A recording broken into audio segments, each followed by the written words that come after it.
have a very special guest that I'm pleased, honored, proud to present to you this morning. Good heavens. Lee Remick, welcome to Nebraska. Thank you very much. I think the most favorite, I haven't seen everything that you've done, but I've seen a large body of your work. And to me, The Days of Wine and Roses really stands out as something special. Good, thank you, thank you. The review said at the time, Lemon was memorable and Remick was unforgettable. Oh, how nice. I don't remember that quote. I'm glad I showed up. The curious thing, I saw Cliff Robertson and Piper Laurie do it. Now, I think, was that for Playhouse 90? Yes, it was. Well, live. It was wonderful. I mean, they did a remarkable job. They certainly did. And I thought, they were right on. They were excellent in the role. Then why would they turn around and make a movie with you and Jack Lemmon when they did a good job? I can't answer that. The ways and wife wars of who does what for whom where. All I know is that I got a call one day from my agent saying they're going to make, Fox I guess it was, is going to make a movie of Days of Wine and Roses and with Jack Lemmon, would you like to be in it? I said yes. I don't know why they didn't ask Cliff and Piper Laurie to do it at the time, but and you know, sadly for them, we did it instead, but that's the way it goes. It's held up really well. Yes, it does. It's a good piece and a wonderful subject, you know, to deal with. It really was. It was a treat to do. You know what your problem is?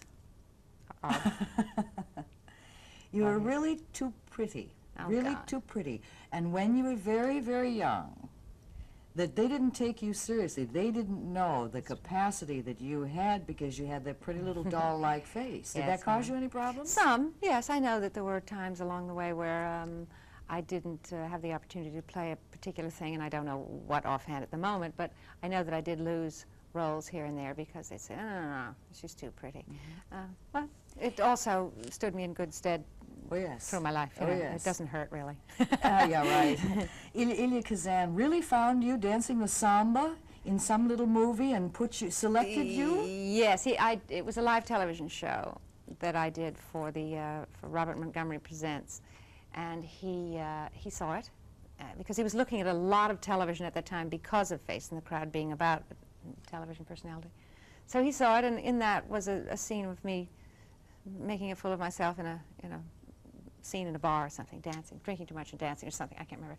Anyway, he saw that, and the next day I had a phone call from his office, please come and meet Mr. Kazan. It was all, you know, fairy tale time. It was wonderful. Then that little movie you did with him, Wild River, what was one of his few flops? And one of my favorites of all of the movies I've ever done. I adored that film. I adored working with him again in a role that allowed me more scope than the Face in the Crowd piece did. And working with Monty Clift and Joe Van Fleet as well.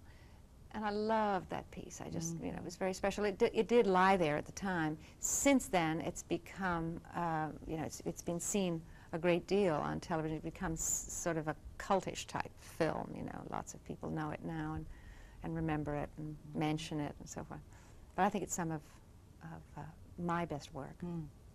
You got to work with Richard Burton in The Tempest. Yes, I did. And now he's dead. Yes. Do you think that the years of heavy drinking, was that it that took its toll? I certainly have no idea. I mean, years of heavy drinking doesn't do anybody any good. Yeah. But he should have seen your Days of Wine and Roses.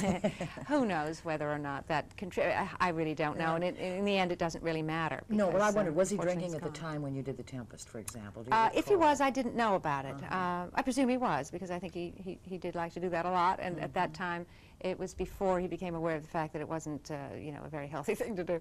So I suspect he was, but there was no evidence of it. You know, he wasn't, how you say, drunk or unable to remember. He had the memory of, you know, it was incredible. He could pull anything out of that head and quote endlessly and remember everything. He was terrific. He was marvelous. Well, the reason that brings us together this morning is to talk to Lee Remick about Judith Kranz's novel. I'm sure you've read it. If you hadn't, it's been on the bestseller list for some time. Mistral's Daughter, and she is Kate Browning Mistral. The beautiful women that are in this show, my yes, wonderful cast, good actors, terrific story. I mean, it's a terrifically complicated, wonderful tale about a group of very interesting people. Stacy Keach is in it, Stephanie Powers, Lee Remick. Let me ask you, how would you feel as a mother if your daughter were involved with your former love? personally? How would you react to something like that? Well, I suppose it would depend on who that former love was. Was he a nice fella or not? I don't know. It would be peculiar. It would be so peculiar. But it's so unlikely that it's hard to imagine it, really. I don't know. I guess it would depend on the people involved, the actual personality. We've had a real treat today because we got to chat with Angela Lansbury. And you isn't she were lovely? with her in that Oh, in Anyone several Can things. Whistle. Anyone Can Whistle, which was a musical on Broadway, short-lived but a fabulous experience, Stephen Sondheim musical. We were, before that, we did The Long Hot Summer together, movie with Orson Welles and Paul Newman, Joanne.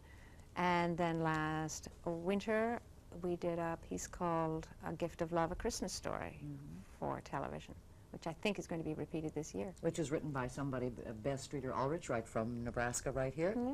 Let me just ask you one more thing about Delicate Balance. You did the filmed play of Edward Albee's Yes, Delicate. I did. What is a filmed play that is just released in certain markets? That particular series of films was called the American Film Theater.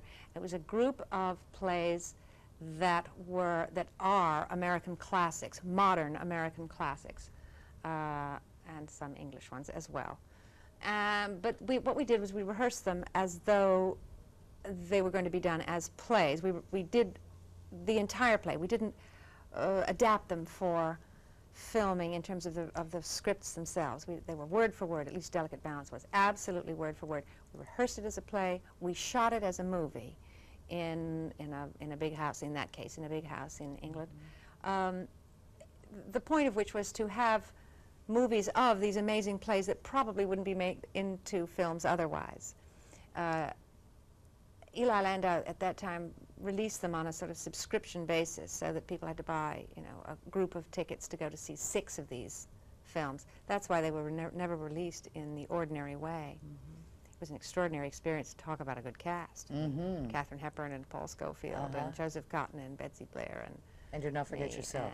And Kate Reed. Yes, Yes. it was a wonderful experience. I have no idea what the play's about, but it was, I mean, not really. And you have a Very new project complicated. coming up on the other network? I am going off to do a thriller, make a thriller in South Carolina for NBC.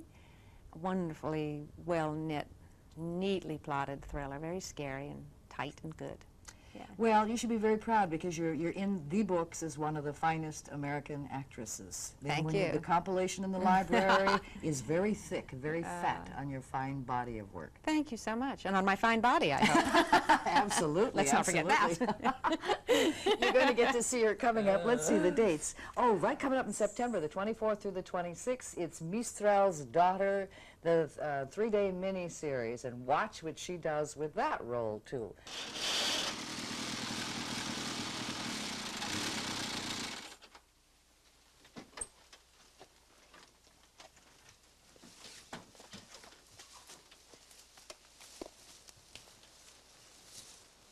Come on, Julia. Where did you get that key? This key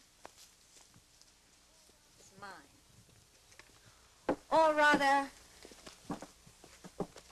it's yours. It's my dowry. Dowry? I bought La Turello today. And I'm going to find an architect to design a studio for you. And then we'll get a farmer like Joseph Bernard to move in and start hiring some men to get this land back together again. The orchards and the vineyards. I don't believe you. You said you could work here.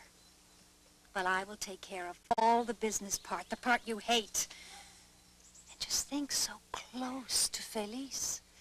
The cafe, the games of pool. You're not trying to bribe me, are you? Will you marry me, Julien? My bossy, clever American girl. I think you'll have fun watching that. Lee It's a Remick, good thank story. you. Pleasure meeting Thank you. you. Please stay tuned. There's much more to come as 1011 Morning continues.